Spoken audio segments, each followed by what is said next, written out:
فاتح مصر حضرت عمرو بن العاص رضی اللہ تعالی عنہ ایک مرتبہ قریش کے بعض لوگوں کے ساتھ تجارت کی غرض سے بیت المقدس کی جانب گئے۔ اتفاق سے انہی دنوں ایک رومی راہب زیارت کی غرض سے وہاں آیا ہوا تھا اور بیت المقدس کے گرد پہاڑوں میں پھر رہا تھا۔ حضرت عمرو بن العاص رضی اللہ تعالی عنہ بھی اپنے ساتھیوں سمیت یہاں اپنے اونٹ چرا رہے تھے۔ وہ راہب اس وقت پہاڑوں میں شدت پیاس سے جاں بلب ہو رہا تھا۔ حضرت عمرو بن العاص رضی اللہ تعالی عنہ نے اپنے مشکیزے میں سے اسے پانی پلایا اور وہ اپنی پیاس بجھا کر ایک درخت کے سائے میں سو گیا۔ اسی اثناء میں اس کے قریب ایک سوراخ میں سے ایک زہریلا سانپ نکلا اور اس راہب کی جانب جانے لگا۔ حضرت عمرو بن العاص رضی اللہ تعالی عنہ کی اس پر نظر پڑ گئی اور آپ نے تیر کے نشانے سے اس سانپ کو ہلاک کر دیا۔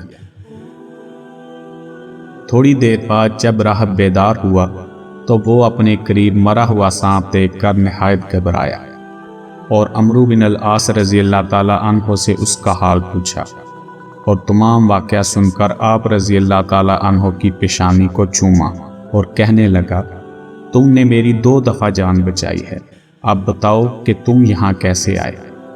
عمرو بن العاص رضی اللہ تعالی عنہ تجارت کی غرض سے۔ راہب، تمہیں اس دفعہ کتنے نفع کی امید ہے؟ عمرو بن العاص رضی اللہ تعالی عنہ، اتنا کہ اونٹ خرید سکوں۔ راہب، تمہارے ملک میں انسان کی جان کا بدلہ کیا ہے؟ عمرو بن العاص رضی اللہ تعالیٰ عنہ نے جواب دیا، 100 اونٹ۔ راہب، ہمارے ہاں اونٹ نہیں مگر دولت بہت ہے۔ عمرو بن العاص رضی اللہ تعالیٰ عنہ، اگر اونٹ نہیں اور دولت بہت زیادہ ہے تو 100 اونٹوں کی قیمت 1000 دینار ہوتی ہے۔ راہب، تم جانتے ہو کہ میں ایک مسافر ہوں، اگر تم میرے ساتھ میرے وطن چلو تو میں تم کو 2 جانوں کا معاوضہ دوں گا۔ عمرو بن العاص رضی اللہ تعالیٰ عنہ، تم کہاں کے رہنے والے ہو؟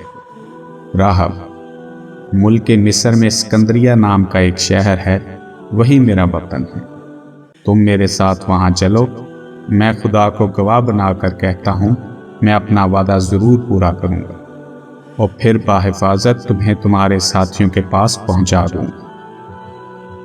حضرت عمرو بن العاص رضی اللہ تعالی عنہ، اسکندریہ آنے اور جانے میں کتنے دن لگیں گے؟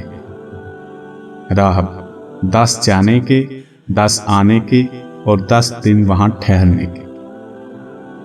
حضرت عمرو بن العاص رضی اللہ تعالی عنہ ایک رفیق کے ہمراہ راہب کے ساتھ مصر کی جانب روانہ ہو گئے۔ مصر کے علاقہ میں داخل ہوئے تو وہاں کی چہل پہل اور آبادی کی کثرت اور متمول لوگوں کو دیکھ کر پکار اٹھے کہ واقعی میں نے مصر جیسا خوبصورت امیر ملک کبھی نہیں دیکھا۔ عمرو بن العاص رضی اللہ تعالی عنہ جس دن اسکندریہ پہنچے، اتفاقاً اس روز وہاں ایک بہت بڑی عید تھی جس میں سردار، رؤسا و شرفاء سب جمع ہوئے تھے اور اسی دن سونے کا ایک گیند اچھالا جاتا تھا اور سب لوگ اسے اپنی آستینوں میں لینا چاہتے تھے۔ قدیم زمانے سے یہ عقیدہ چلا آ رہا تھا کہ جس کی آستین میں وہ گیند چلا جائے وہ اپنی زندگی میں مصر کا بادشاہ ضرور ہوگا۔ اسکندریہ میں پہنچ کر راہب نے عمرو بن العاص رضی اللہ تعالی عنہ کی بہت خاطر مدارت کی اور نہایت قیمتی کپڑے پہنا کر ان کو اپنے ساتھ اس عید کے جلسہ میں لے گئے جہاں گیند پھینکا جانا تھا۔ وہاں لوگ گیند کو اپنی آستینوں میں لینے کی کوشش کر رہے تھے کہ اتنے میں گیند عمرو بن العاص رضی اللہ تعالی عنہ کی آستین میں داخل ہو گئی۔ اس پر تمام لوگ حیران ہو گئے۔ عمرو بن العاص رضی اللہ تعالی عنہ چند روز وہاں رہے۔ راہب نے اپنا وعدہ پورا کیا اور آپ رضی اللہ تعالی عنہ واپس چلے آئے۔ اس وقت سے حضرت عمرو بن العاص رضی اللہ تعالی عنہ کے دل میں فتح مصر کا خیال چٹکیاں لینے لگا۔ اور آپ نے حضرت عمر رضی اللہ تعالیٰ عنہ کے دور خلافت میں مصر فتح کیا اور وہاں کے فرمانروا بنے۔